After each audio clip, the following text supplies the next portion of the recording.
أعوذ بالله من الشيطان الرجيم بسم الله الرحمن الرحيم ربي زدني علما ربي زدني علما ربي زدني علما বিসমিল্লাহির রহমানির রহিম ফৌজদারি কার্যবিধি আইন। প্রথমে রিভিশন হবে, তারপর ইনশাআল্লাহ নতুন পড়া হবে। ফৌজদারি কার্যবিধি আইন 1898 সালের 5 নং আইন। ফৌজদারি কার্যবিধি আইন 1898 সালের 5 নং আইন। ফৌজদারি কার্যবিধি আইন একটি পদ্ধতিগত আইন, অর্থাৎ পুলিশ অফিসার, ম্যাজিস্ট্রেট বা আদালত কি কি পদ্ধতি অবলম্বন করবেন তদন্ত করার ক্ষেত্রে, অনুসন্ধান করার ক্ষেত্রে, বিচার করার ক্ষেত্রে, অর্থাৎ দৈনন্দিন কাজের ক্ষেত্রে কি কি পদ্ধতি অবলম্বন করা হবে সেই বিষয়ে বিস্তারিত বর্ণনা করা হয়েছে। সেই জন্য ফৌজদারি কার্যবিধি আইন একটি পদ্ধতিগত আইন। ধারা 1 পরিস্থিতি কার্যকারিতা। ধারা 4-1 বিভিন্ন বিষয়ের সংজ্ঞা। ধারা 5 দণ্ডবিধির অপরাধের অনুসন্ধান, তদন্ত, বিচার কার্যক্রম ফৌজদারি কার্যবিধি আইন অনুযায়ী হবে। অন্যান্য আইনে যদি অপরাধের তদন্ত, বিচার ব্যবস্থা, অনুসন্ধান থাকে তাহলে সেই আইন প্রযোজ্য হবে। ধারা 6 ফৌজদারি আদালতের শ্রেণীবিভাগ। ধারা 9 দায়রা আদালত। ধারা 10 নির্বাহী ম্যাজিস্ট্রেট। ধারা 11 জুডিশিয়াল ম্যাজিস্ট্রেট। ধারা 12 স্পেশাল ম্যাজিস্ট্রেট। ধারা 22 মফস্বল এলাকার জন্য স্পেস। ধারা 25 পদাধিকার বলে স্পেস। ধারা 28 দণ্ডবিধির অপরাধের বিচার কোন কোন আদালত করতে পারবেন। ধারা 29 খ কিশোর অপরাধের বিচার। ধারা 29 খ এই ধারাটি ঢাকা জেলার জন্য প্রযোজ্য নয়। ধারা 31 দায়রা আদালত এবং হাইকোর্ট বিভাগকে দণ্ড দিতে পারে। ধারা 35 একই মামলায় যদি একাধিক অপরাধ হয় সেক্ষেত্রে দণ্ড কিরূপ হবে। ধারা 35 ক হাজতবাসকাল যদি পূর্বেই করে থাকে তাহলে হাজতবাসকাল বাদ দিতে হবে। ধারা 42 সাহায্য করতে বাধ্য, কোন কোন ক্ষেত্রে সাহায্য করতে বাধ্য নয়। ফেরারি আসামির নাম ঠিকানা খুঁজে দিতে অথবা সাক্ষ্য প্রমাণ সংগ্রহ করে দিতে জনগণ বাধ্য নয়। ধারা 43 অন্য ব্যক্তিকে সাহায্য করতে বাধ্য। ধারা 44 ধারা 45 সংবাদ দিতে বাধ্য। কাকে? পুলিশ অফিসারকে এবং ম্যাজিস্ট্রেটকে। ধারা 45-2 বলা হয়েছে জমি বলতে যে এলাকার গাছপালাকেও বোঝায়। ধারা 46 গ্রেপ্তার। ধারা 46 গ্রেপ্তারের পদ্ধতি। ধারা 47 অনুমতি নিয়ে গ্রেপ্তার। ধারা 48 ভেঙেচুরে প্রবেশ। কোনো যদি পরহেজগার নারী থাকে বা মহিলা থাকে তাকে অবাধে সরিয়ে যেতে দিতে হবে বা অন্য কোনো রুমে নিয়ে যেতে হবে। ধারা 49 ভেঙেচুরে বাহির। ধারা 50 প্রয়োজনের অতিরিক্ত বল প্রয়োগ করা যাবে না। ধারা 51 আটক ব্যক্তির দেহ তল্লাশি। ধারা 52 আটক মহিলার দেহ তল্লাশি। ধারা 53 আটক ব্যক্তির দেহ তল্লাশি করার পর যদি অস্ত্রশস্ত্র পাওয়া যায় তাহলে করণীয়। ধারা 54-1 পুলিশ অফিসার, যে কোনো পুলিশ অফিসার বিনা পরোয়ানায় গ্রেফতার করতে পারেন। ধারা 55-1 বলা হয়েছে থানার ভারপ্রাপ্ত কর্মকর্তা যখন বিনা পরোয়ানায় গ্রেফতার করতে পারেন তার থানা এলাকায়। ধারা 56-1 বলা হয়েছে থানার ভারপ্রাপ্ত কর্মকর্তা অথবা মামলা তদন্তকারী কর্মকর্তা অধস্তন অফিসার দ্বারা বা কর্মচারী দ্বারা গ্রেপ্তার কার্যক্রম সম্পন্ন করাইতে পারেন। সেক্ষেত্রে 4টি বিষয় তাকে অবলম্বন করতে হবে। লিখিত আদেশ দিতে হবে, লিখিত আদেশটি তার হাতে দিতে হবে, অপরাধীর পূর্ণ বিবরণ থাকতে হবে, কি কারণে গ্রেপ্তার করা হবে সে বিষয়টি উল্লেখ থাকতে হবে। ধারা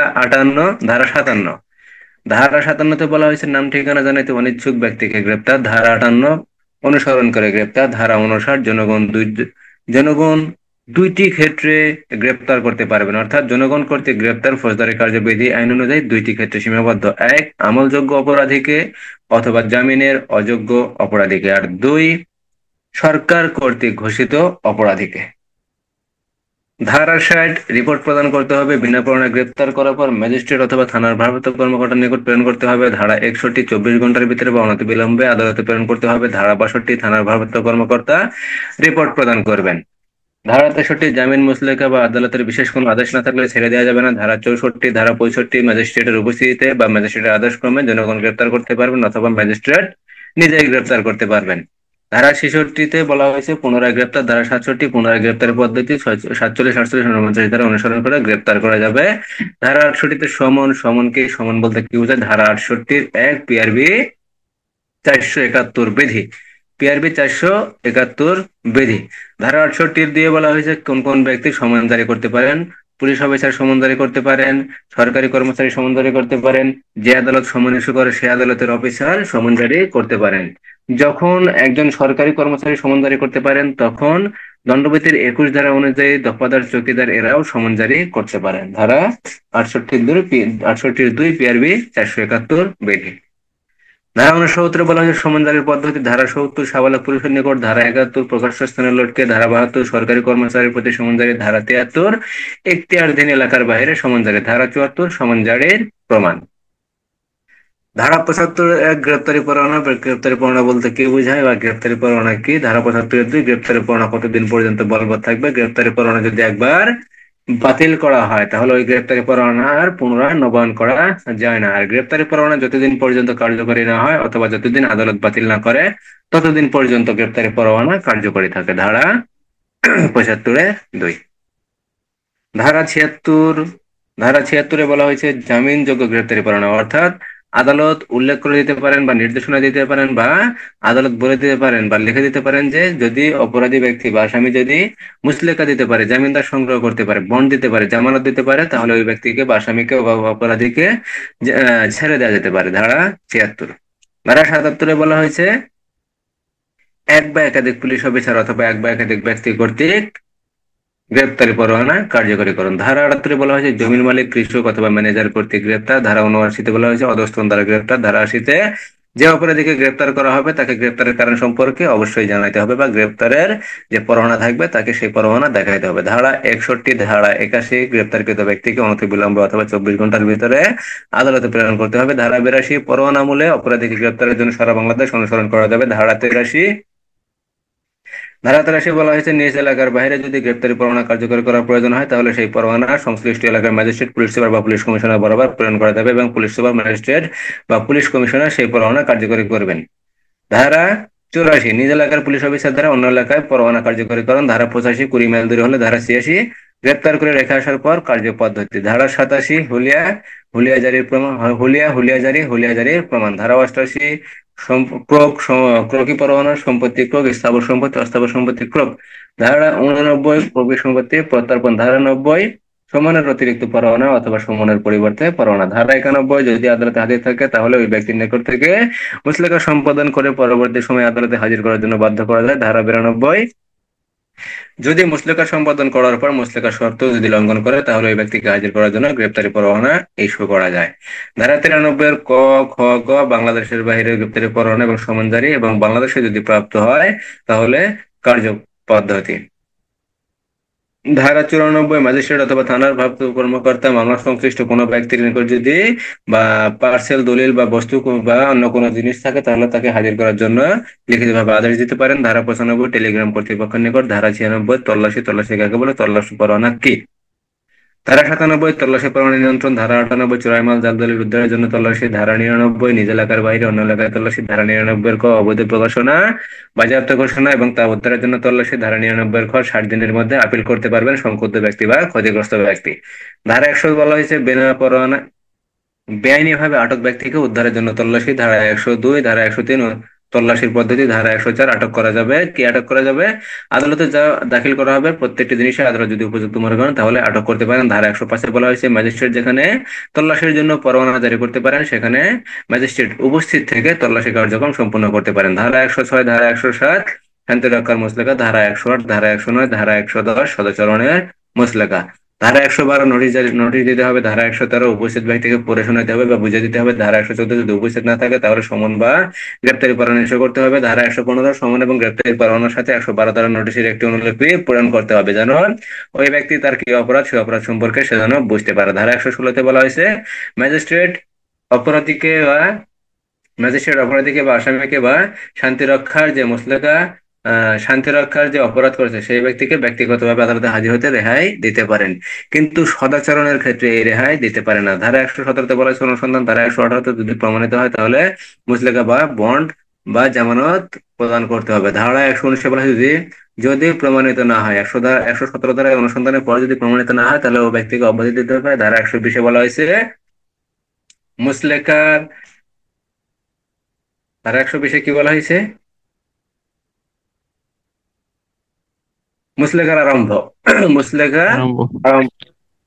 ধারা 121 বলা হয়েছে মুচলেকার বিষয়বস্তু। ধারা 122 হয়েছে জামিনদার প্রত্যাখ্যান। ধারা 124 বলা হয়েছে যে ব্যক্তি মুচলেকা সম্পাদন করতে পারে নাই, না না করার কারণে যে হাজতবাস করতেছে তাকে জেলা ম্যাজিস্ট্রেট বিভিন্ন শর্তে বা বিনা শর্তে ছেড়ে দিতে পারেন, তাকে পুনরায় গ্রেপ্তারও করতে পারেন।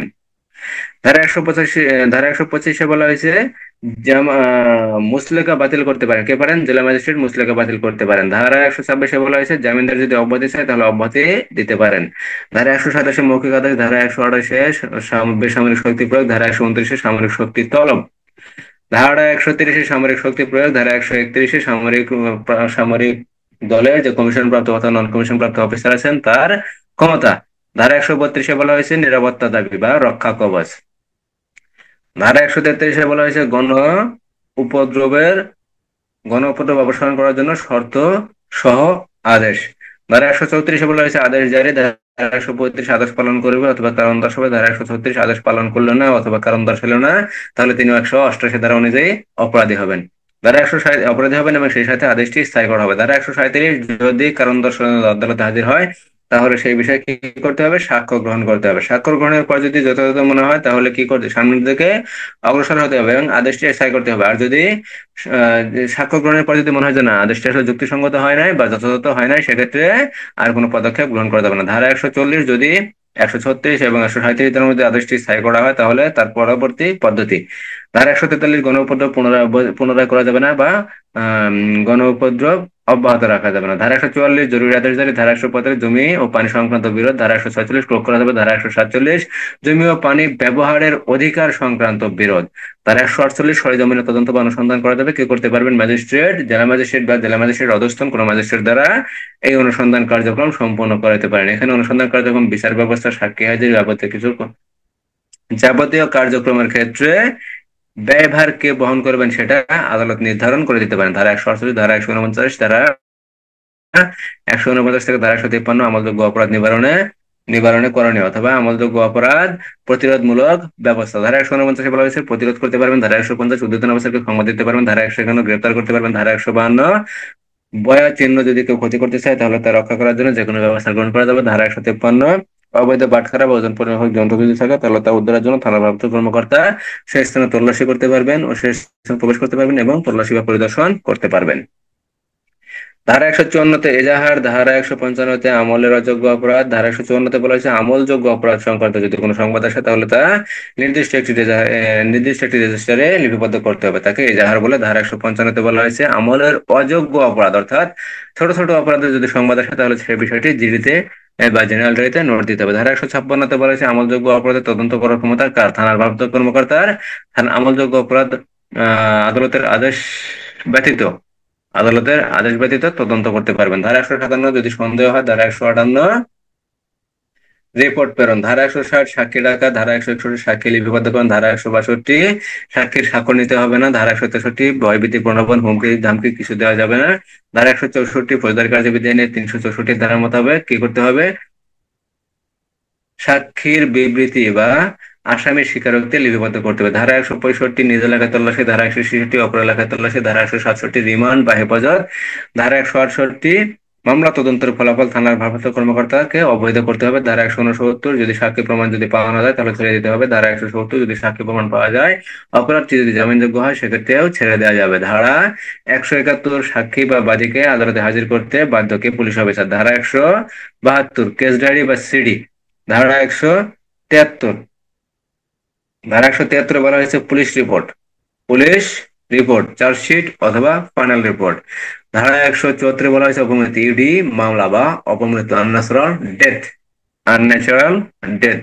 174 175 বলা হয়েছে এই অপমৃত্যু সম্পর্কে যারা জানে তাদেরকে সাক্ষী হিসেবে ডাকা যাবে। 176 বলা হয়েছে লাশ উত্তোলন করা যাবে, লাশ পরীক্ষা নিরীক্ষা করা যাবে বা পুলিশ হেফাজতে যদি কোনো ব্যক্তি বা আসামি যদি মারা যায় তাহলে তার সুরত হল রিপোর্ট প্রস্তুত করা যাবে। কেউ প্রস্তুত করতে পারবেন? ম্যাজিস্ট্রেট প্রস্তুত করতে পারবেন। ধারা 177 বলা হয়েছে বিচার এবং অনুসন্ধানের স্থান, অর্থাৎ অপরাধ যেখানে হবে সেখানেই সেই এখতিয়ারীন এলাকার ম্যাজিস্ট্রেট বা আদালত বিচার করতে পারবেন এবং অনুসন্ধান কার্যক্রম সম্পন্ন করতে পারবেন। ধারা 182, যখন স্থান অনিশ্চিত, অর্থাৎ অপরাধ কোথায় সংঘটিত হয়েছে সে বিষয়ে যদি নিশ্চিত হওয়া না যায়, তাহলে একাধিক স্থানের যে কোনো এক স্থানে কি করা যাবে, অপরাধের বিচার করা যাবে। ধারা 188-তে বলা হয়েছে, ধারা 188 কি বলা হয়েছে, যদি বিমানে বা বাংলাদেশের বাইরে যদি কোনো ব্যক্তি অপরাধ করেন, তাহলে সেই ব্যক্তি যেখানে সেই ব্যক্তি যেখানে থাকবে বা যেখানে আসবে সেখানে তার বিচার করা যাবে। এক্ষেত্রে সরকারের অনুমোদন ব্যতীত বিচার কার্যক্রম সম্পন্ন করা যাবে না। ধারা 190, ম্যাজিস্ট্রেট বা আদালত যে সকল অপরাধ আমলে নিতে পারেন। ধারা 191, মামলা হস্তান্তর করা যাবে। ধারা 192, ম্যাজিস্ট্রেট মামলা হস্তান্তর করতে পারবেন। ধারা 196তে বলা হয়েছে, রাষ্ট্রদ্রোহ অপরাধের ক্ষেত্রে মামলা আমলে নেওয়া যাবে না কারণ অনুমতি ছাড়া, আপনার সরকারের অনুমোদন ছাড়া বা সরকারের অনুমতি ছাড়া। ধারা 199-তে বলা হয়েছে, স্ত্রীলোককে স্ত্রীলোককে ফুসলিয়ে নিয়ে যাওয়া। ধারা 205-এর বলা হয়েছে পুলিশি মামলা এবং নারকীয় মামলা। ধারা 227-এ বলা হয়েছে চার্জ গঠন। দুইশো ধারা 227-এ বলা হয়েছে চার্জ গঠন করা যাবে। তারপর দুশো তেত্রিশ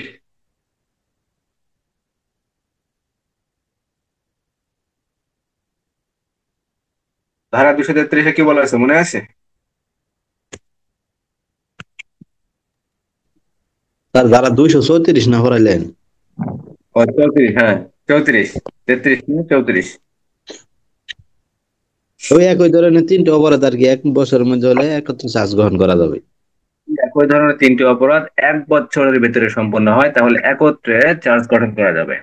ধারা 234। তারপর ধারা 249 না 39? ধারা 239, অর্থাৎ সকল ব্যক্তিকে একসাথে অভিযুক্ত করে অপরাধের বিচার করা যাবে বা চার্জ গঠন করা যাবে বা অভিযুক্ত করা যাবে। ধারা 239, তারপর ধারা 200 কত? ধারা 243। ধারা 200 ধারা 243 না? ধারা 243, হ্যাঁ ধারা 243। আসামি যদি ধারা বলেন যে সে অপরাধ করেছে, তাহলে তার অপরাধের জন্য চার্জ গঠন করা যাবে, বিচার করা যাবে এবং তাকে কি করা যাবে, শাস্তি প্রদান করা যাবে। প্রদান দুইশো করা যাবে।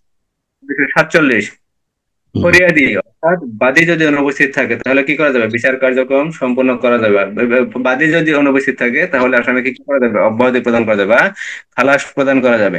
ধারা 247। তারপর ধারা 337, ধারা 337 বলা হয়েছে কি, যদি কোনো মামলার বা কোনো অপরাধের যদি কুল কিনারা যদি পাওয়া না যায়, সেক্ষেত্রে কি করা যাবে, অপরাধী ব্যক্তি যারা আছে, যারা অপরাধ করছে তাদের ভিতর থেকে যে কোনো একজন ব্যক্তিকে ক্ষমার প্রস্তাব দেওয়া যাবে। রাজসাক্ষী হওয়ার জন্য কি করা যাবে, ক্ষমার প্রস্তাব দেওয়া যাবে। ধারা 237। আর ধারা 238-এ বলা হয়েছে,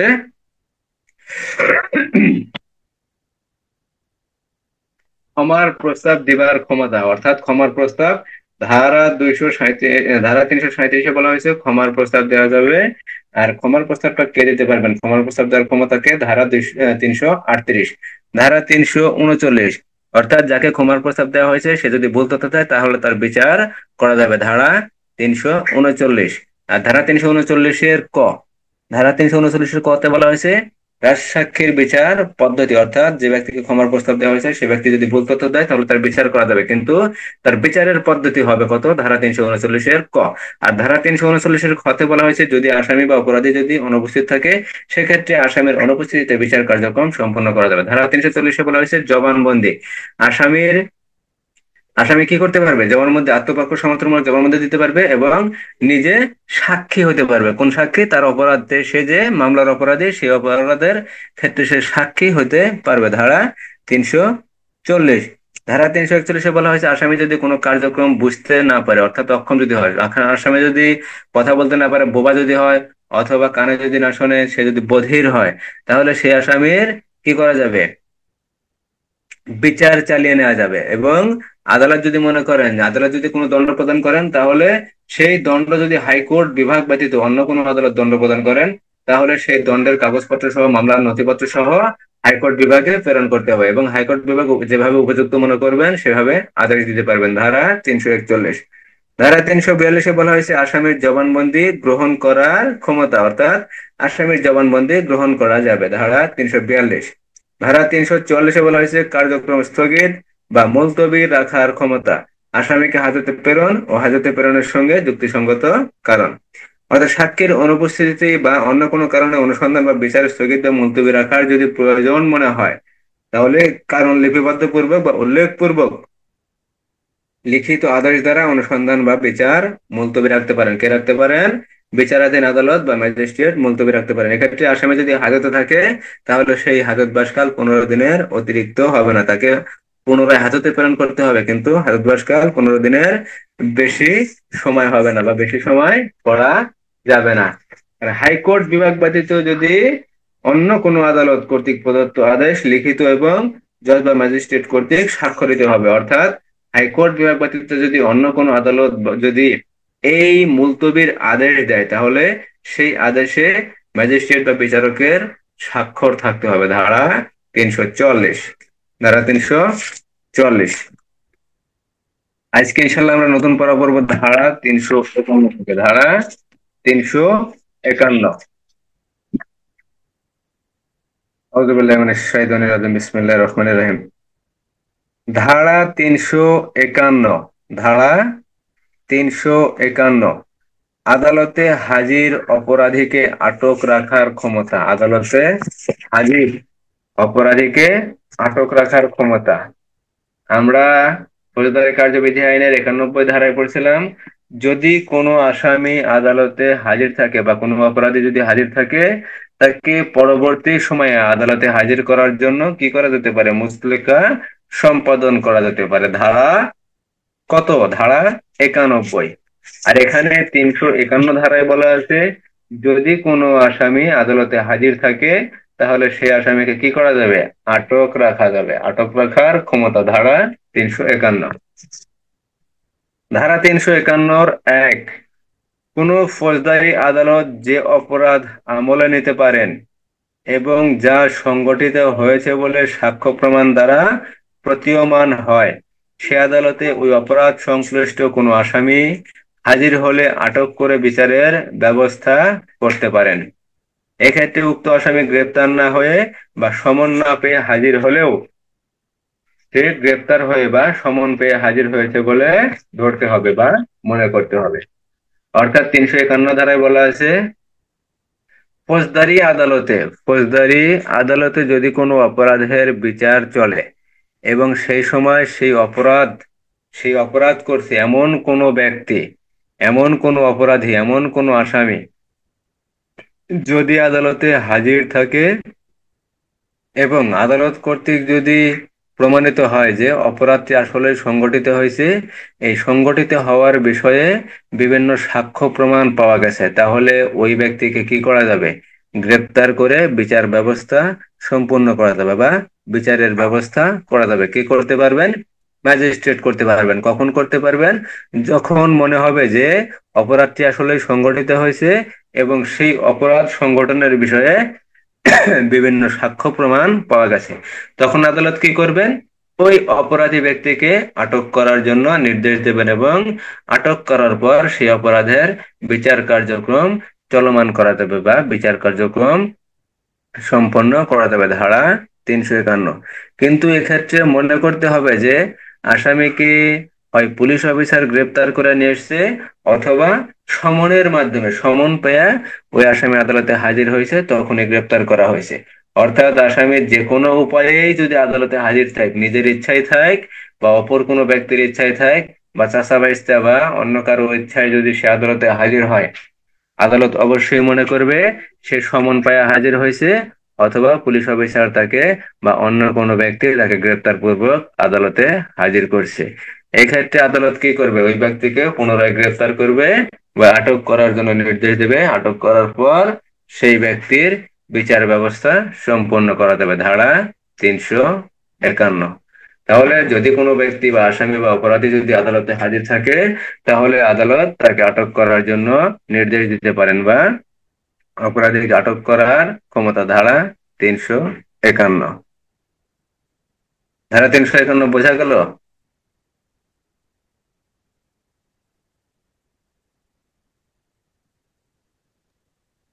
জি স্যার।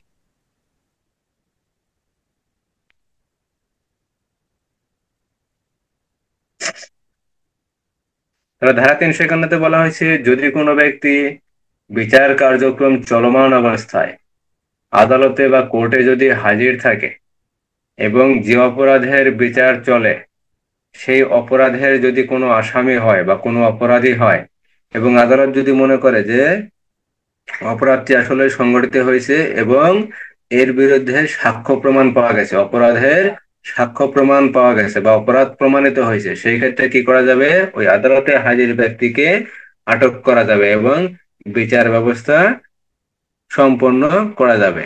আটক করে বিচারের ব্যবস্থা করা যাবে। ধারা 351। এক্ষেত্রে মনে করতে হবে ওই ব্যক্তি নিজের ইচ্ছায় হাজির হয়েছে বা অন্য কোনো ভাবে যে কোনো ভাবে হাজির হোক না কেন, আদালত মনে করবেন অবশ্যই ওই অপরাধী ব্যক্তি বা আসামি ব্যক্তি সমন পেয়ে হাজির হয়েছে অথবা তাকে গ্রেফতার পূর্বক আদালতে হাজির করা হয়েছে। ধারা 351।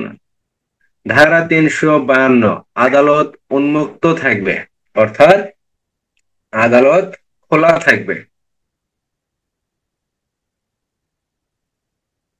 অপরাধের অনুসন্ধান অপরাধের অনুসন্ধান বা বিচারের উদ্দেশ্যে ফৌজদারি আদালত আদালতের স্থানকে উন্মুক্ত রাখতে হবে। সেখানে সর্বসাধারণের প্রবেশাধিকার থাকতে হবে।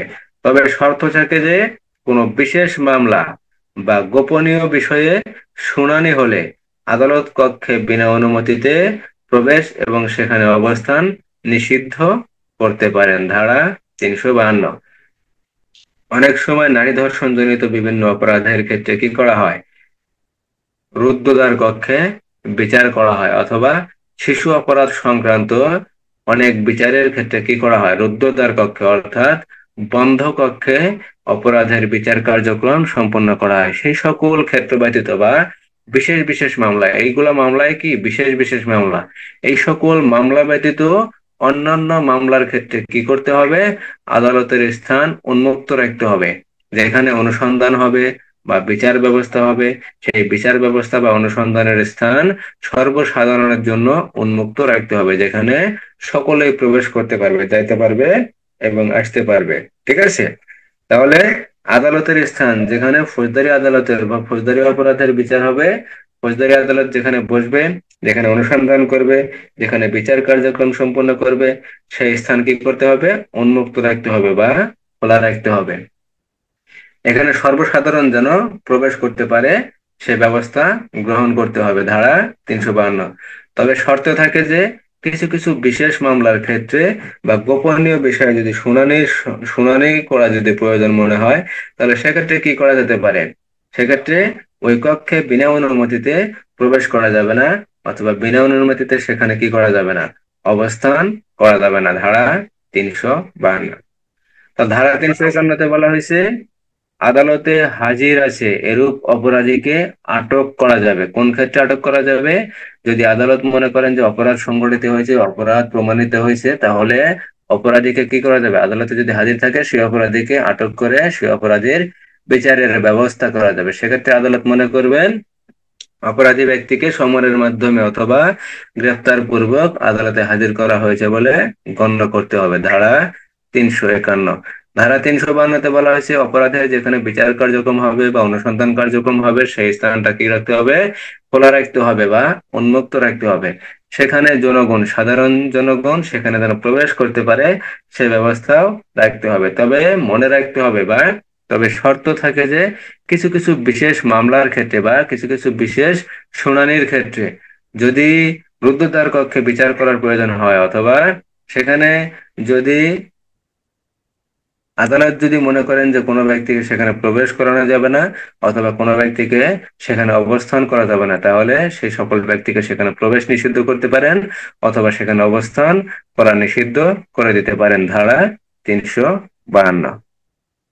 ধারা 353। ধারা 353, আসামির উপস্থিতিতে বা তার উকিলের উপস্থিতিতে সাক্ষ্য গ্রহণ করতে হবে। সাক্ষ্য গ্রহণ করতে হবে। বাদীপক্ষের এবং আসামি পক্ষের সকল প্রকার সাক্ষ্য আসামির উপস্থিতিতে অথবা তার উপস্থিতি প্রয়োজন না হলে তখন তার উকিলের উপস্থিতিতে সাক্ষ্য গ্রহণ করতে হবে। অর্থাৎ একটা অপরাধের যখন বিচার কার্যক্রম চলে, বিচার কার্যক্রমের বিভিন্ন পার্টে অপরাধের অনুসন্ধান হয়, তদন্ত হয়, সাক্ষ্য প্রমাণ সংগ্রহ করা হয়। এই অপরাধের যখন সাক্ষ্য প্রমাণ গ্রহণ করা হয়, আদালতে বিচারকালে যখন সাক্ষ্য প্রমাণ গ্রহণ করা হয়, সেটা বাদী পক্ষের সাক্ষী হোক অথবা বিবাদী বা আসামি পক্ষের সাক্ষী হোক, যে কোনো সাক্ষীর সাক্ষ্য গ্রহণকালে অবশ্যই আসামির উপস্থিতিতে সাক্ষ্য গ্রহণ করতে হবে। কার উপস্থিতিতে? আসামির উপস্থিতিতে সাক্ষ্য গ্রহণ করতে হবে। কিন্তু আসামি যদি অনেক সময় উপস্থিত না থাকে বা উপস্থিত করা যদি সম্ভব না হয় বা উপস্থিত থাকা যদি আসামির প্রয়োজন না হয়, সেক্ষেত্রে কি করতে হবে? আসামির পক্ষে যে উকিল আছে সেই উকিলের উপস্থিতিতে সাক্ষ্য প্রমাণ গ্রহণ করতে হবে। ধারা 353। ধারা 353 খুবই ছোট বিষয়, খুবই শর্ট জিনিস, আর বেশি ঘোরপ্যাঁচ নাই, ঘোরপ্যাঁচের দরকার নাই। মোট কথা এখানে বলা হয়েছে, আসামি যখনই সাক্ষ্য গ্রহণ করা হবে, কোনো অপরাধের বিচার যখন আদালতে চলমান থাকবে বা বিচার কার্যক্রম চলবে, যখনই সাক্ষীর সাক্ষ্য গ্রহণ করা হবে, তখনই কি করতে হবে? বাদীর উপস্থিতিতে, আসামির উপস্থিতিতে, আসামির উপস্থিতিতে সাক্ষ্য প্রমাণ গ্রহণ করতে হবে। আসামি যদি উপস্থিত না থাকে অথবা আসামিকে যদি উপস্থিত করা সম্ভব না হয় অথবা আসামির উপস্থিত থাকা যদি প্রয়োজন না হয়, কি করতে হবে? আসামির উপস্থিতিতে তার যে উকিল থাকবে, তার নিজস্ব যে উকিল থাকবে, সেই উকিলের উপস্থিতিতে কি করতে হবে? সাক্ষ্য প্রমাণ গ্রহণ করতে হবে। ধারা 353। ধারা 353। তার ধারা 351-তে বলা হয়েছে, যদি কোনো অপরাধের বিচার চলাকালে আসামি যদি আদালতে হাজির থাকে এবং সাক্ষ্য প্রমাণ যদি পাওয়া যায় অপরাধ সংঘটিত হয়েছে, তাহলে সেই আসামিকে কি করা যাবে? আটক করে তার বিচারের ব্যবস্থা করা যাবে। এক্ষেত্রে আদালতকে অবশ্যই মনে করতে হবে যে আসামিকে অবশ্যই অবশ্যই সমনের মাধ্যমে অথবা গ্রেপ্তারি পরোয়ানার মাধ্যমে গ্রেপ্তার পূর্বক আদালতে হাজির করা হয়েছে। ধারা 351। ধারা 352-তে বলা হয়েছে, আদালত কি থাকবে? উন্মুক্ত থাকবে। আদালত যেখানে অনুসন্ধান করবেন বা আদালত যেখানে বিচার কার্যক্রম সম্পন্ন করবেন, সেই স্থানকে অবশ্যই উন্মুক্ত বা খোলা রাখতে হবে, যেখানে জনসাধারণ বিনা অনুমতিতে সেখানে প্রবেশ করতে পারবে, সেখানে অবস্থান করতে পারবে। এছাড়া তবে শর্ত থাকে যে বিশেষ মামলার ক্ষেত্রে যদি কোনো বিশেষ মামলার ক্ষেত্রে যদি উন্মুক্ত রাখা যদি প্রয়োজন না হয়, যদি রুদ্ধদ্বার কক্ষে বিচার করার প্রয়োজন হয় বা কোনো অপরাধের শুনানির কালে যদি জনসাধারণের উপস্থিত থাকা বা সেখানে প্রবেশ করা যদি নিষিদ্ধ করা হয়, তাহলে সেখানে জনগণ প্রবেশ করতে পারবেন না এবং অবস্থান করতে পারবেন না। ধারা 252। ধারা 352। ধারা 353-তে বলা হয়েছে, আসামের উপস্থিতিতে সাক্ষ্য প্রমাণ সংগ্রহ, সাক্ষ্য প্রমাণ গ্রহণ করতে হবে। সাক্ষ্য প্রমাণ গ্রহণ করতে হবে। ধারা 353। বাদী পক্ষের এবং আসামি পক্ষের যে কোনো সাক্ষী হোক না কেন, সাক্ষীর সাক্ষ্য গ্রহণকালে অবশ্যই আসামির উপস্থিতিতে সাক্ষীর সাক্ষ্য গ্রহণ করতে হবে। অথবা আসামি যদি উপস্থিত না থাকে, অর্থাৎ আসামি নিজে থেকে যদি আদালতে হাজির না থাকে অথবা গ্রেপ্তার পূর্বক যদি আদালতে হাজির করা সম্ভব না হয় বা আদালতে হাজির করার যদি প্রয়োজন না হয়, সেক্ষেত্রে কি করতে হবে? তার যে উকিল থাকবে, এখানে বাদীপক্ষ বিবাদী পক্ষ, বাদী পক্ষ হলো যারা ক্ষতিগ্রস্ত ব্যক্তি আর বিবাদী পক্ষ হলো যারা আসামি ব্যক্তি বা অপরাধী ব্যক্তি। এই অপরাধী ব্যক্তি এবং বাদী ব্যক্তি দুইজনেরই কি থাকে? উকিল থাকে। দুইজনেরই নিজস্ব উকিল থাকে, নিয়োগ করা উকিল থাকে। এখন দেখা গেল আসামি উপস্থিত নাই, আসামি উপস্থিত নাই, সেক্ষেত্রে তার উকিল উপস্থিত আছে, উকিল উপস্থিত আছে। সেক্ষেত্রে আসামি যদি উপস্থিত না থাকে, তাহলে উকিলের উপস্থিতিতে সাক্ষ্য গ্রহণ করতে হবে। ধারা 353। ধারা 353। ধারা 364।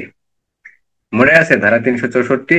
ফৌজদারি কার্যবিধি আইনের ধারা 164-তে বলা হয়েছে, যখন কোনো আসামির স্বীকারোক্তি গ্রহণ করা হবে, তখন ফৌজদারি কার্যবিধি আইনের 364 ধারা অনুযায়ী আসামির স্বীকারোক্তি গ্রহণ করতে হবে। ধারা 364-1। আসামির জবানবন্দি যেভাবে লিপিবদ্ধ করতে হবে, অর্থাৎ আসামি যে জবানবন্দি দেবে বা বিবৃতি দেবে বা স্বীকারোক্তি প্রদান করবে, সেই স্বীকারোক্তি কিভাবে লিপিবদ্ধ করতে হবে বা কোন পদ্ধতি অনুসরণ করে বা অবলম্বন করে আসামির বিবৃতি বা স্বীকারোক্তি লিপিবদ্ধ করতে হবে, এখন আমরা তা জানবো বা বোঝার চেষ্টা করবো। ধারা 364-1, আসামি কর্তৃক প্রদত্ত জবানবন্দি আসামির ভাষায় লিপিবদ্ধ করতে হবে। 364 বলা হয়েছে, আসামি কর্তৃক প্রদত্ত জবানবন্দি বা বিবৃতি আসামি যে ভাষায় বিবৃতি দেবে বা জবানবন্দি দেবে সেই ভাষায় লিপিবদ্ধ করতে হবে। আসামির ভাষায় লিপিবদ্ধ সম্ভব না হলে ইংরেজি ভাষায় বা আদালতের ভাষায় লিপিবদ্ধ করতে হবে এবং লিপিবদ্ধ জবানবন্দি আসামিকে দেখাতে হবে এবং পড়ে শোনাইতে হবে। তাহলে এখানে মোট কথা বলা হয়েছে, আসামি যে ভাষায় বিবৃতি দেবেন বা জবানবন্দি প্রদান করবেন সেই ভাষায় বিবৃতি বা জবানবন্দি লিপিবদ্ধ করতে হবে। যদি আসামির ভাষা বা বিবৃতি যদি বোঝা না যায় অথবা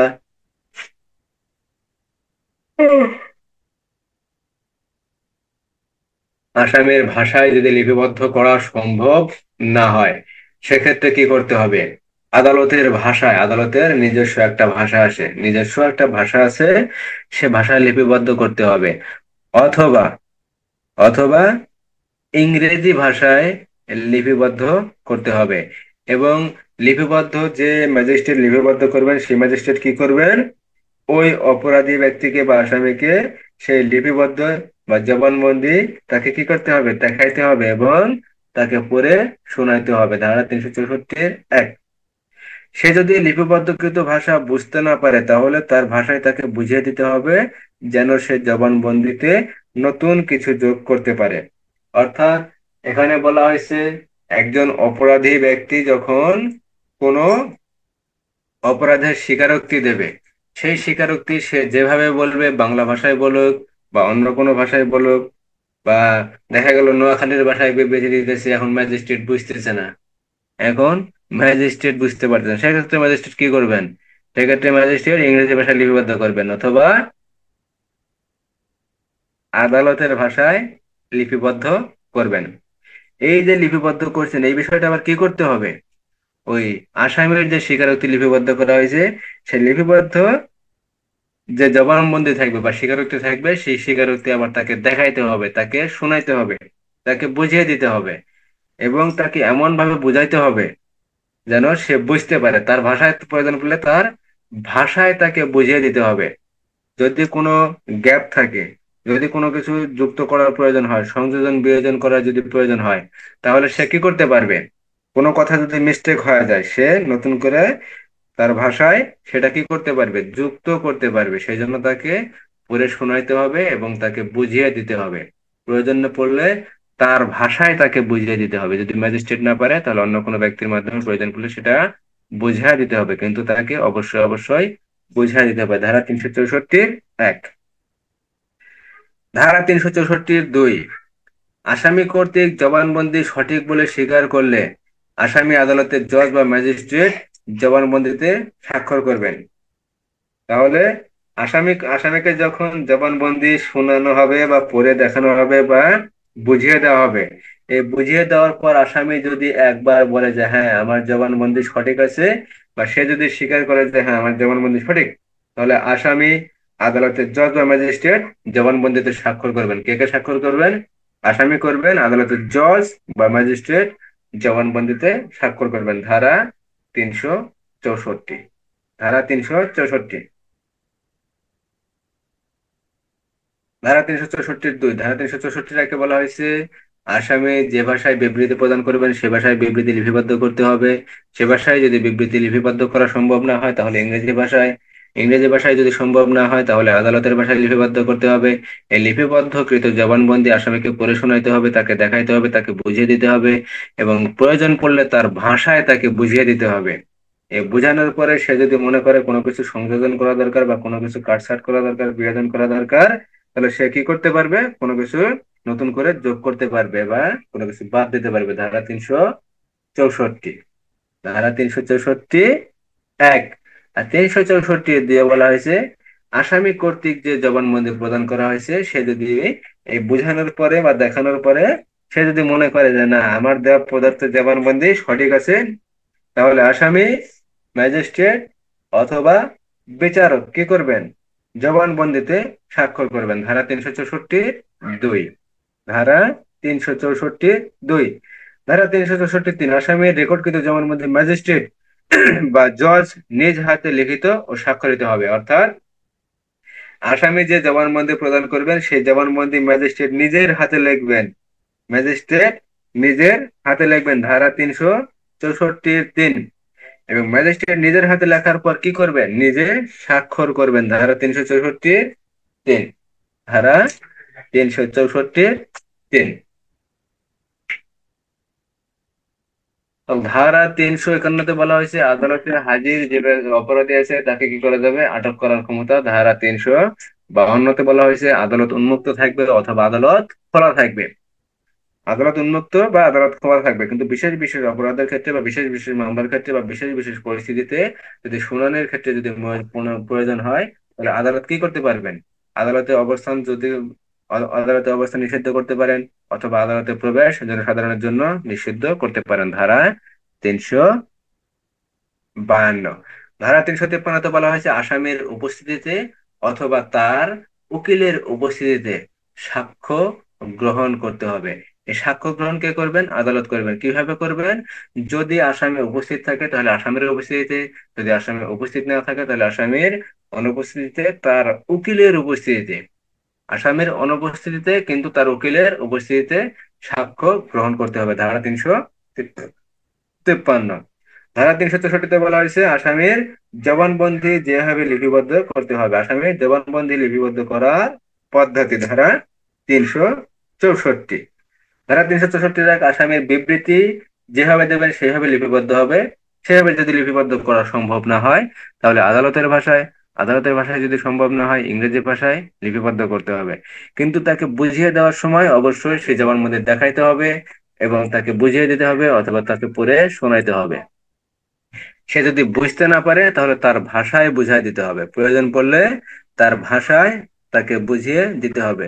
সে যেন নতুন কিছু যোগ করতে পারে বা কোনো কিছু যদি বাদ যায় বা কোনো কিছু যদি কাটছাট করা লাগে সে যেন কাটছাট করতেও পারে, সেজন্য তাকে তার ভাষায় বুঝিয়ে দিতে হবে। ধারা 364(1)।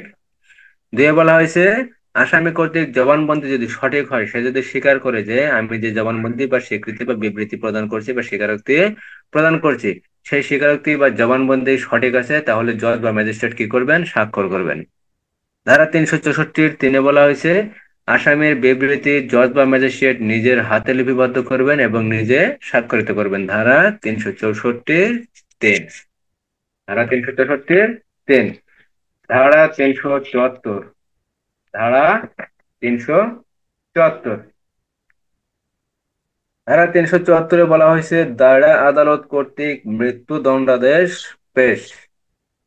অর্থাৎ ধারা 31 ফৌজদারি কার্যবিধি আইনের ধারা 31-এ বলা হয়েছে যে দায়রা আদালত এবং হাইকোর্ট বিভাগকে কি দণ্ড দিতে পারেন। এখানে বলা হয়েছে একে হাইকোর্ট বিভাগ যে কোনো দণ্ড দিতে পারেন। দিয়ে বলা হয়েছে দায়রা আদালত মৃত্যুদণ্ড দিতে পারেন, কিন্তু মৃত্যুদণ্ড প্রদানের ক্ষেত্রে কি করা লাগে? কার্যকরী করার ক্ষেত্রে হাইকোর্ট বিভাগের অনুমোদন লাগে। সেই জন্য কি করা হয়?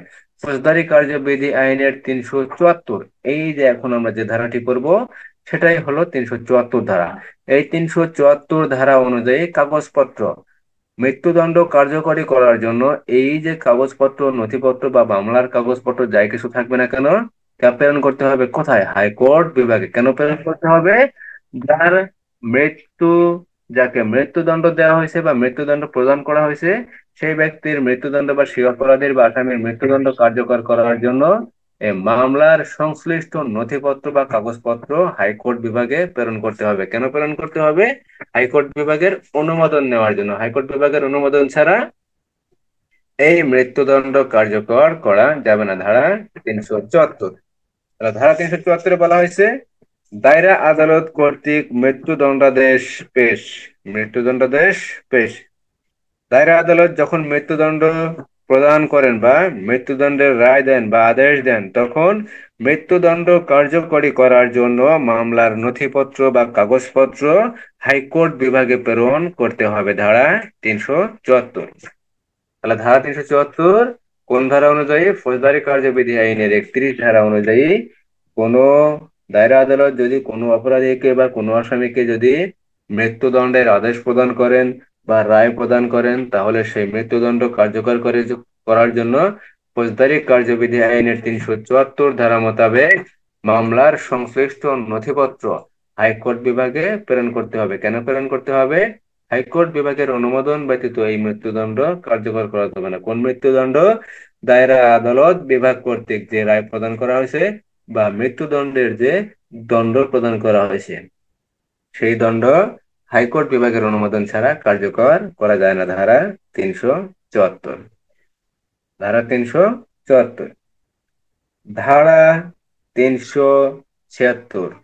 ধারা 376।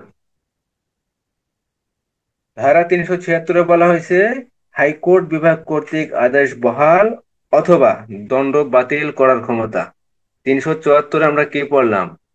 দায়রা আদালত যদি কোনো আদেশ দেয়, সেই আদেশ মোতাবেক, এখানে আদেশ বলতে মৃত্যুদণ্ডাদেশ দেয়, তাহলে সংশ্লিষ্ট কাগজপত্র দিয়ে হাইকোর্ট বিভাগে প্রেরণ করতে হবে। এখন হাইকোর্ট বিভাগে কাগজপত্র, নথিপত্র, মামলার সংশ্লিষ্ট কাগজপত্র যা যা আছে সবকিছু হাইকোর্ট বিভাগে প্রেরণ করলাম। প্রেরণ করার পর হাইকোর্ট বিভাগ কি করবেন? ওই মামলার কাগজপত্র নতুন করে দেখবেন, আলোচনা পর্যালোচনা করবেন, আহ, কোনো কোনো কিছু আছে কিনা, কোনো কিছুর ঘাটতি আছে কিনা, কোনো দোষ ত্রুটি আছে কিনা, এগুলা বিষয় তিনি ভেবেচিন্তে দেখবেন। দেখার পর কি কি ব্যবস্থা নেবেন তা বলা হয়েছে ধারা 376। ফৌজদারি কার্যবিধি 374 ধারা অনুসারে হাইকোর্ট বিভাগ তিনটি ব্যবস্থা গ্রহণ করবেন, অর্থাৎ মামলার সংশ্লিষ্ট কাগজপত্র পাওয়ার পর হাইকোর্ট বিভাগ কি করবেন? তিনটি ব্যবস্থা নিতে পারবেন, অর্থাৎ তিন ধরনের ব্যবস্থা হাইকোর্ট বিভাগ গ্রহণ করতে পারবেন। 376-এর একে বলা হয়েছে দণ্ড বহাল করতে পারেন অথবা আইন সমর্থিত অন্য কোনো দণ্ড প্রদান করতে পারেন। অর্থাৎ দায়রা আদালত যে মৃত্যুদণ্ডের আদেশ দিছে, সেই আদেশ কি করতে পারেন? বহাল। অর্থাৎ যে আদেশ দিছে সেই আদেশই হাইকোর্ট বিভাগ দিতে পারেন যে হ্যাঁ, রহিম নামের আসামিকে মৃত্যুদণ্ড প্রদান করা হয়েছে অমক দায়রা আদালত কর্তৃক। এই দায়রা আদালত কর্তৃক যে রায় দেওয়া হয়েছে যে রহিমের মৃত্যুদণ্ড প্রদান করা হোক, হ্যাঁ, এই রহিমের মৃত্যুদণ্ড কার্যকরী করা হোক, হাইকোর্ট বিভাগ এই আদেশটি দিতে পারেন। অথবা আইন সমর্থিত অন্য কোনো দণ্ড প্রদান করতে পারেন। দেখা গেল যে 15 বছর, 20 বছরের কারাদণ্ড হাইকোর্ট বিভাগ প্রদান করতে পারেন। ধারা 376-এর ক। ধারা 376-এর ক। আর খতে বলা হয়েছে দণ্ড বাতিল করতে পারেন এবং এমন কোন অপরাধে দণ্ডিত করা যাবে যা দায়রা আদালত দণ্ড দিতে পারেন বা নতুন করে বিচারের আদেশ দিতে পারেন।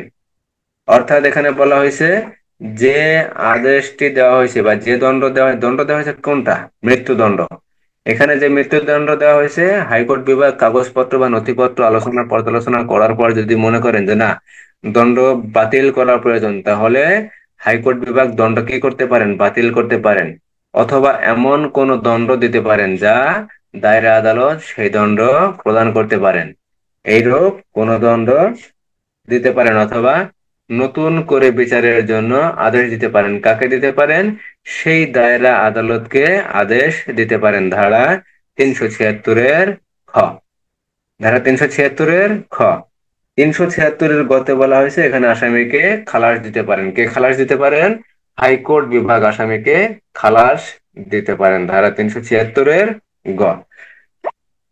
তাহলে ফৌজদারি কার্যবিধি আইনের 374 ধারা মোতাবেক যখন দায়রা আদালত কর্তৃক মামলার সংশ্লিষ্ট কাগজপত্র হাইকোর্ট বিভাগে প্রেরণ করা হয়, তখন হাইকোর্ট বিভাগ সেই মামলার কাগজপত্র পর্যালোচনা করার পর তিন ধরনের ব্যবস্থা নিতে পারেন। প্রথম ব্যবস্থা হলো হাইকোর্ট বিভাগ দণ্ড বহাল রাখতে পারেন অথবা অন্য কোনো দণ্ড প্রদান করতে পারেন। অন্য কোনো দণ্ড প্রদান করতে পারেন। ধারা 376-এর ক।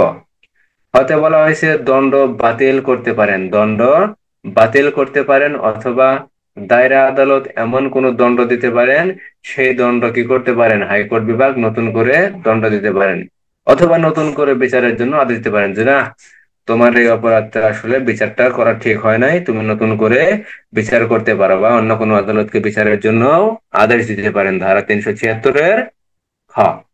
গতে বলা হয়েছে কি আসামিকে খালাস দিতে পারেন, একবারে খালাস, আসামিকে খালাস দিতে পারেন, ধারা 376-এর গ। ধারা 376-এর গ। আর সামনের দিকে যাব।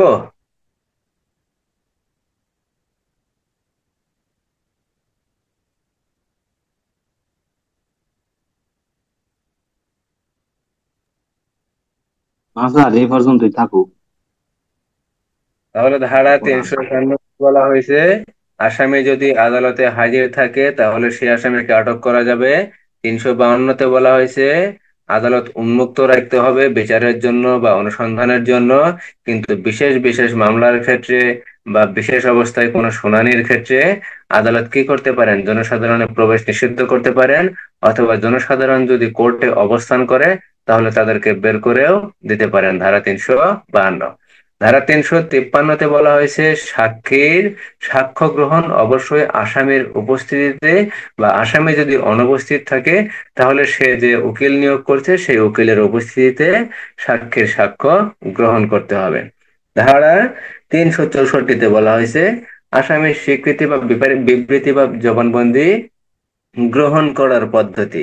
এখানে গ্রহণ কে করবেন? জজ বা ম্যাজিস্ট্রেট গ্রহণ করবেন।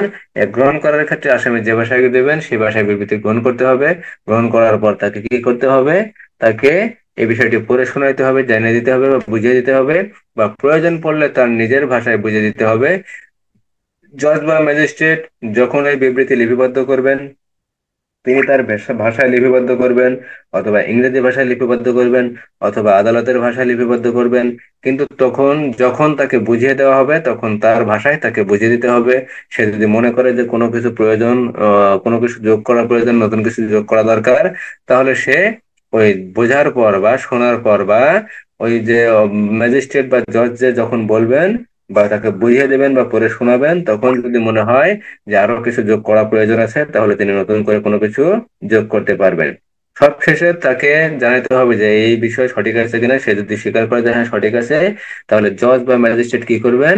স্বাক্ষর করবেন। এখানে জজ বা ম্যাজিস্ট্রেট নিজ হাতে এই বিষয়ে আসামির স্বীকারোক্তি বা বিবৃতি বা জবানবন্দি লিপিবদ্ধ করতে হবে এবং জজ বা ম্যাজিস্ট্রেট কর্তৃক স্বাক্ষর দিতে হবে, ধারা 364। ধারা 374-এ বলা হয়েছে দায়রা আদালত কর্তৃক মৃত্যুদণ্ডাদেশ পেশ করার ক্ষেত্রে কাগজপত্রাদি কোথায় হাইকোর্ট বিভাগে প্রেরণ করতে হবে। হাইকোর্ট বিভাগের অনুমোদন ছাড়া এখানে মৃত্যুদণ্ড কার্যকর করা যাবে না। ধারা 376-এ বলা হয়েছে হাইকোর্ট বিভাগে যখন ফৌজদারি কার্যবিধি আইনের 374 ধারা অনুযায়ী কাগজপত্র প্রেরণ করা হয় বা মামলার নথিপত্র প্রেরণ করা হয় তখন হাইকোর্ট বিভাগ তিন ধরনের ব্যবস্থা নিতে পারেন। এক ব্যবস্থা হলো হাইকোর্ট বিভাগ দায়রা আদালত যে দণ্ড দিচ্ছে সেই দণ্ড বহাল রাখতে পারেন, অথবা আইন সমর্থিত অন্য কোনো দণ্ড দিতে পারেন। আর দ্বিতীয় বিষয়টি হলো এখানে যে দণ্ড দেওয়া হয়েছে সেই দণ্ডটি কি করতে পারেন? বাতিল করতে পারেন, অথবা এমন কোন দণ্ড দিতে পারেন যা দায়রা আদালত সেই দণ্ড দিতে পারেন, অথবা নতুন করে বিচারের জন্য আদালতকে বা দায়রা আদালতকে নির্দেশনাও দিতে পারেন। আর তৃতীয় বিষয়টি হলো আসামিকে কি করতে পারেন? খালাস করতে পারেন। কে খালাস করতে পারেন বা খালাসের অর্ডার কে দিতে পারেন? হাইকোর্ট বিভাগ খালাসের জন্য অর্ডার দিতে পারেন, ধারা 376। ধারা 51, ধারা 52, ধারা 53, ধারা 364, 374, 376, মোট ছয়টি ধারা হয়েছে। আরো মোটামুটি 20টার মতো ধারা আছে।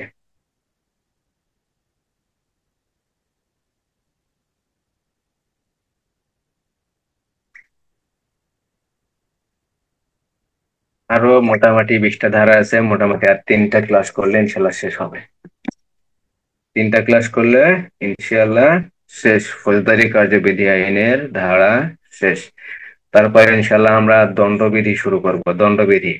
আর আগামীকাল সকালবেলার ক্লাসটা যদি মাদকদ্রব্য, কালকে ক্লাসটা যদি ইনশাল্লাহ শেষ হয়, তারপরে সামনের সপ্তাহে, কালকে তো বৃহস্পতিবার, সামনের সপ্তাহে ইনশাল্লাহ আমরা ছোট ছোট আরো দুই একটা ধারা, দুই একটা আইন ইনশাল্লাহ শেষ করে দেব। না, একটা আছে আপনার মাতা পিতার ভরণ পোষণ আইন, বাল্য বিবাহ আইন আছে, বাল্য বিবাহ নিরোধ আইন, এগুলা 2-3টা আইন আমরা ইনশাল্লাহ শেষ করে দেব। কথা বুঝতে পারছেন?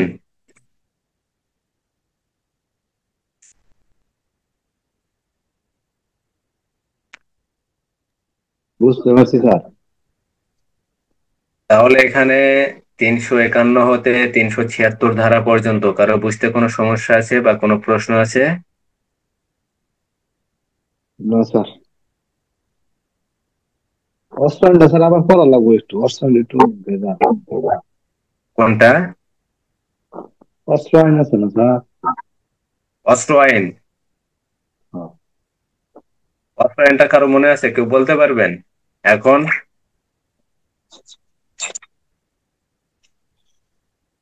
না স্যার, সকালে করে দিন, আর কালকে পড়া দিন, বেশি লাগবে। না, এখন কেউ পারবেন না?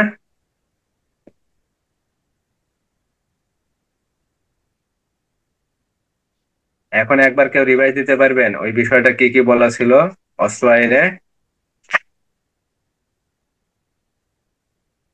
আমি একবার বলি, দেখেন তো আপনাদের মনে পড়ে কিনা বা আমার ভুল হয় কিনা। ভুল হইতে পারে, আমিও তো অনেকদিন পড়ি না। অস্ত্র আইন 1878 সালের আইন। অস্ত্র আইন, অস্ত্র আইনের ধারা একে বলা হয়েছে পরিচিতি। একের ক এবং খ আছে, দুইটি ক্ষেত্রে অস্ত্র আইন প্রযোজ্য হবে না। দুইটি ক্ষেত্রে অস্ত্র আইন প্রযোজ্য হবে না। ধারা 4-এ বলা আছে বিভিন্ন বিষয়ের সংজ্ঞা। ধারা 5-এ বলা আছে অস্ত্র আইনের লাইসেন্স ব্যতীত বা বিনা লাইসেন্সে অস্ত্র উৎপাদন, রূপান্তর, বিক্রয় বা প্রদর্শন করা যাবে না। ধারা 6-এ বলা আছে আমদানি রপ্তানি করা যাবে না। ধারা 7-এ বলা আছে গুদামজাত করা যাবে না সরকারের অনুমোদন ব্যতীত। এখানে শুল্ক একটা আইন আছে, কত, 1889 না 92 না 87? তারপর 10-এ আছে পরিবহন করা যাবে না। 11-তে আছে তল্লাশি ঘাঁটি। 12-তে আছে বিনা পরোয়ানায় গ্রেপ্তার। 13-তে আছে বহন নিষিদ্ধ। 14-তে আগ্নেয়াস্ত্র দখলে রাখা নিষিদ্ধ। 15-তে বলা আছে গেজেট বিজ্ঞপ্তি প্রকাশের মাধ্যমে কিছু কিছু স্থানে সরকার নিষেধ করতে পারেন। ধারা 16-তে বলা আছে ডিলারের নিকট অস্ত্র জমা দিতে হবে। ধারা 16।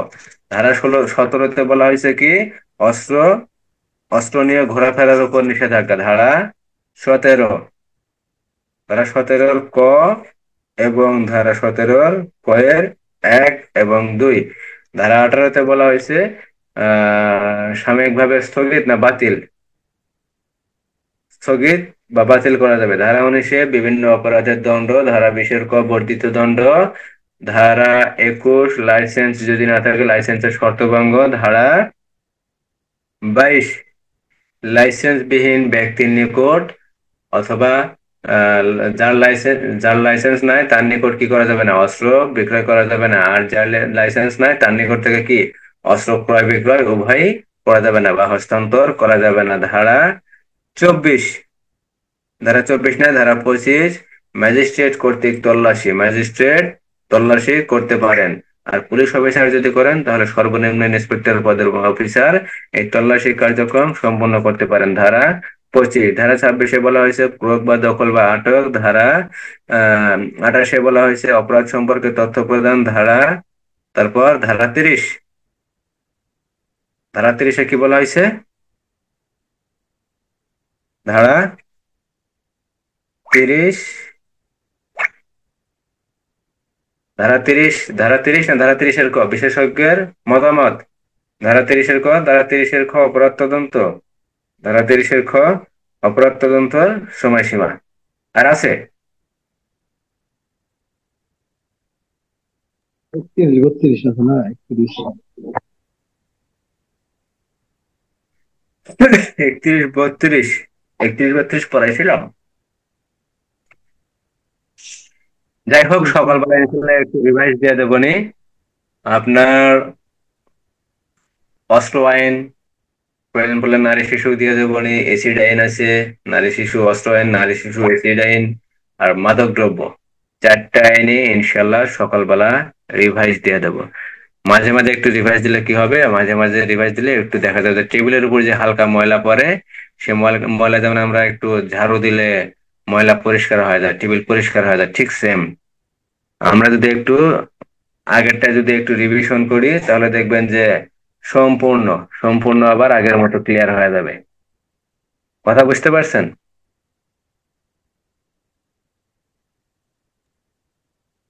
বেশি স্যার।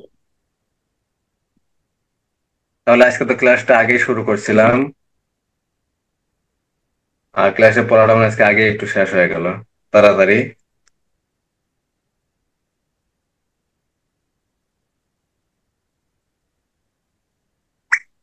যাই হোক, আপনারা নিজেরাও একটু পড়াশোনা করেন, আর আপনারা নিজেরাও একটু ওই রিভিশন দেন আগের যে আইনগুলো আছে। ফৌজদারি কার্যবিধি ইনশাল্লাহ মোটামুটি শেষের দিকে, অস্ত্র আইন শেষ, নারী শিশু শেষ, এসিড আইন শেষ, মাদক দ্রব্য ইনশাল্লাহ আগামীকাল শেষ হবে। চারটা, আর ফৌজদারি কার্যবিধি একটা, মোট পাঁচটা আইন শেষ। পাঁচটা আইন যদি শেষ হয়ে যায় তারপরে দেখবেন দণ্ডবিধি ইনশাল্লাহ যদি শুরু করি, দণ্ডবিধির সাথে দেখা যাবে যে আরো চার পাঁচটা আইন ইনশাল্লাহ শেষ হয়ে যাবে। আরো চার পাঁচটা আইন শেষ হয়ে যাবে, তাহলে মোটামুটি দেখা যাবে 4-5 মাসের ভিতরে আমাদের দেখা যাবে 12-13টা আইন ইনশাল্লাহ শেষ হয়ে যাবে।